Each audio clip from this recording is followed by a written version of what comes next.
ત્યારે તમને ઘણી જગ્યાએ એવું સાંભળવા મળતું હશે કે સતયુગ કરતાં કળિયુગની અંદર ભગવાનને પામવા ધર્મ કરવું અને બહુ સહેલું છે અને ધર્મ સતયુગ કરતાં વધારે થાય એવું તમને દેખાય છે. પણ ખરી રીતે જો કેવી રીતે ખબર પડે કે સતયુગ કરતાં ધર્મ અટાણે વધુ થાય છે અને ધર્મને વધુ લોકો માને છે, તો હું તમને કહી દઉં કે તમારે એ જાણવું હોય તો સતયુગની અંદર જે આ ગૌ માતા છે એ પરમ સુખ, આને સોનાના શણગાર સજી અને આનું સન્માન કરવામાં આવતું. આમને પહેલાં આગળ રાખવામાં આવતા.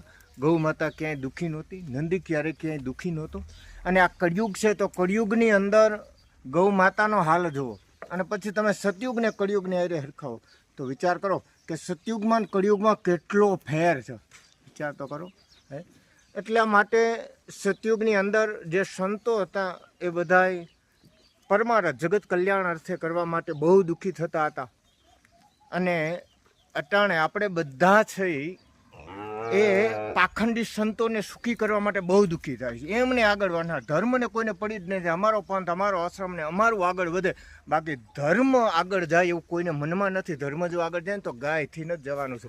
એટલા માટે કોઈ એવું નક્કી કરતા હોય કે સતયુગ કરતાં અટાણે બહુ સારું છે તો પાખંડી સંતો માટે સારું છે, બાકી ધર્મ કરનાર માટે કોઈ સારું નથી. ગાય ભેગો કૃષ્ણ ભગવાન હતો, પણ જેના ભેગા ભગવાન હતા ને સતયુગની અંદર, આ કળિયુગની અંદર એના ભેગું કોઈ હોતું જ નથી. નકર ગાય